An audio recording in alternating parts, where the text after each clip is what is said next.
Hello friends, welcome to our YouTube channel Pathshala institution Bhilai.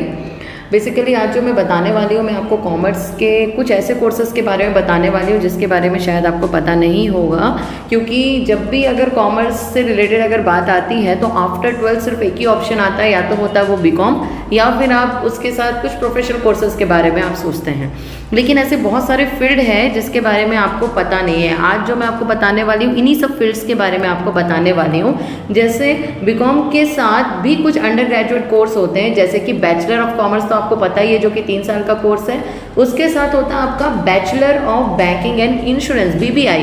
Basically इसमें भी आप बैचलर डिग्री कर सकते हैं। इसके बाद होता है bachelor in accounting and finance. अगर आपका अकाउंटिंग एंड फाइनेंस की तरफ बहुत ज़्यादा रुझान है तो आप इसमें भी आप डिग्री ले सकते हैं। Bachelor in management studies, bachelor in mass media भी इसी में ही होता है, जो कि आप आफ्टर 12 कॉमर्स लेने के बाद कर सकते हैं। BBM bachelor of business management and BBA bachelor of business administration. अगर आप चाहें तो इसके साथ इंटीग्रेटेड कोर्स में आप लॉ भी कर सकते हैं, तो वो होगा BBA LLB, जिसमें आपका बेसिकली 5 इयर्स कोर्स होगा। अगर आप कोई ग्रेजुएशन कोर्स करने के बाद लॉ करते हैं तो लॉ के लिए एक्स्ट्रा आपके 3 साल लग जाते हैं। तो अगर आप BBA के साथ ही इंटीग्रेटेड कोर्स करते हो तो that is near about 5 year course.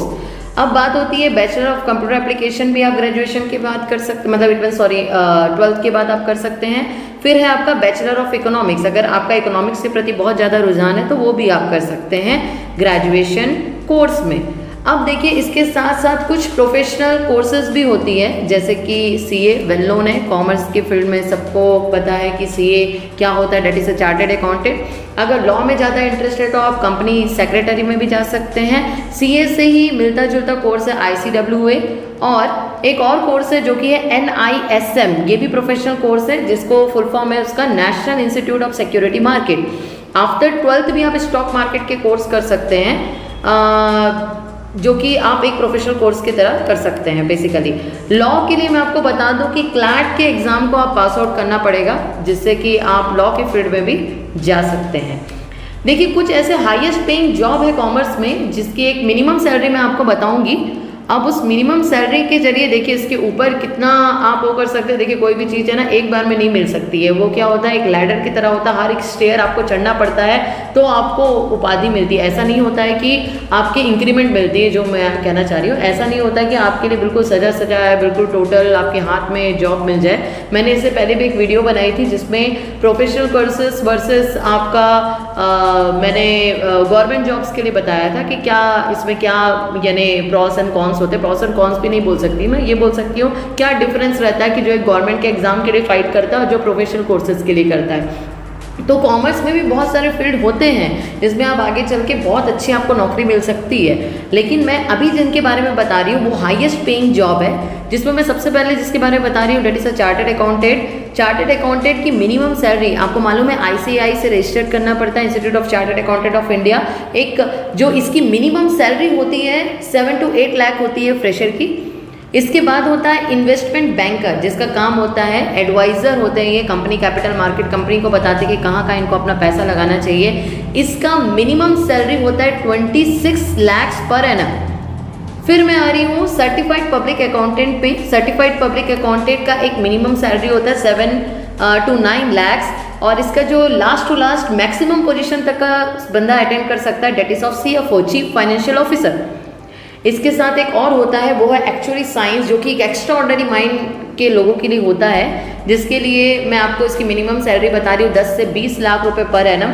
Basically ये वही लोग होते हैं जो प्रेडिक्ट करते हैं कि आगे मनी या आगे इकोनॉमी को लेकर के क्या चेंजेस आने वाली, इन सब चीज़ों के बारे में। तो ये बेसिकली एक्स्ट्रा ऑर्डिनरी माइंड्स के लिए होता है एक्चुअली साइंस। इसके बहुत सारे एग्जाम फाइट करने पड़ते हैं और उसके बाद आपको जाकर के एक्चुअली साइंस में काम करने का मौका मिलता है। फिर आता है कॉस्ट अकाउंटेंट की बात। कॉस्ट अकाउंटिंग जो फ्रेशर होती है उसकी सैलरी नियर अबाउट 4 से 5 लाख की होती है। फिर होते हैं प्रोफेशनल अकाउंटेंट। इनको कुछ चीज़ें इनको करनी पड़ती है, जैसे SAP हो गया, टैली हो गया, एडवांस अकाउंटिंग जैसी चीज़ों में प्रोफेशनल होते हैं। इनकी जो मिनिमम सैलरी होती है 6 से 7 लाख होता है। रिटेल मैनेजमेंट भी आपके लिए एक बहुत अच्छा दायरा है। रिटेल आउटलेट्स वगैरह इस कैटेगरी में आती है। इसका जो मिनिमम सैलरी होता है 5 लाख पर एनम से शुरू होता है। कंपनी सेक्रेटरी पूरा लीगल होता है, जैसे कि चार्टर्ड अकाउंटेंट के लिए ICAI होता है, वैसे ही कंपनी सेक्रेटरी के लिए ICSI होता है, जिसको हम बोलते हैं institute of chartered secretary of India. Basically इसकी भी जो मिनिमम सैलरी होती है वो 6 to 7 lakhs पर एनम होती है। फिर होता है PFA, पर्सनल पेंशन रिटायरमेंट वगैरह चीज़ों के बारे में बताते हैं। पर्सनल अकाउंटेंट होते हैं जो ज़्यादातर एक इंडिविजुअल के लिए होते हैं, रिटायरमेंट का पैसा कहाँ लगाना चाहिए या पेंशन वगैरह चीज़ों के बारे में आपको पूरे डिटेल्स देते हैं, जिनका मिनिमम सैलरी होता है 5 लाख पर एनम। तो यही नहीं है फ्रेंड्स, बहुत सारे ऐसे फील्ड है जिसमें आप जा सकते हो, जैसे financial examiner, sales manager, investment analyst, finance manager, auditor, business consultant, risk and insurance manager, stock broker, statistician, relationship manager, corporate banking executive, ऐसे बहुत सारे पोस्ट और है। और भी अगर मैं बताना चाहूँ तो मेरे पास अभी बहुत सारे पोस्ट है, credit control manager, corporate controller, accounting and finance executive, management consultant, treasure and finance officer, bank officer, governor RBI, commercial lawyer, manager in sales marketing etcetera.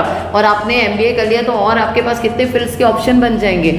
तो फ्रेंड्स, मेरा ये बताने का रीज़न ये है, कॉमर्स एक लिमिटेड दायरा नहीं है, कॉमर्स एक बहुत बड़ा फील्ड है। जो लोग ये बहुत डिस्क्रिमिनेशन और कंपैरिजन करते हैं और अपनी फील्ड को लिमिटेड बनाते हैं, हमारी सोच उस फील्ड को लिमिटेड बनाती है। बेसिकली आपके पास इतने सारे स्कोप है कि अगर आप चाहो तो आप कुछ भी हासिल कर सकते हो। तो ये अब डिपेंड आपको करता है। देखिए, इसमें मैंने बहुत पहले से स्टार्टिंग से आपको बोला कि जब तक आप अपने ऑब्जेक्टिव्स, अपने गोल्स आप सेट नहीं करोगे ना, तब तक पता नहीं चलेगा। तो अभी भी आपके पास मौका है। 11th 12th अगर आप कर रहे हैं या आपने 12th कर लिया है, तो हर समय आपके पास एक ऑप्शन जरूर अवेलेबल रहेगा जिसको लेकर के आप आगे कर सकते हैं। तो अपना फ्यूचर सिक्योर करिए और अपना गोल, अपनी ऑब्जेक्टिव सेट करिए और उसको अटेन करने की कोशिश करिए। Thank you, thanks a lot.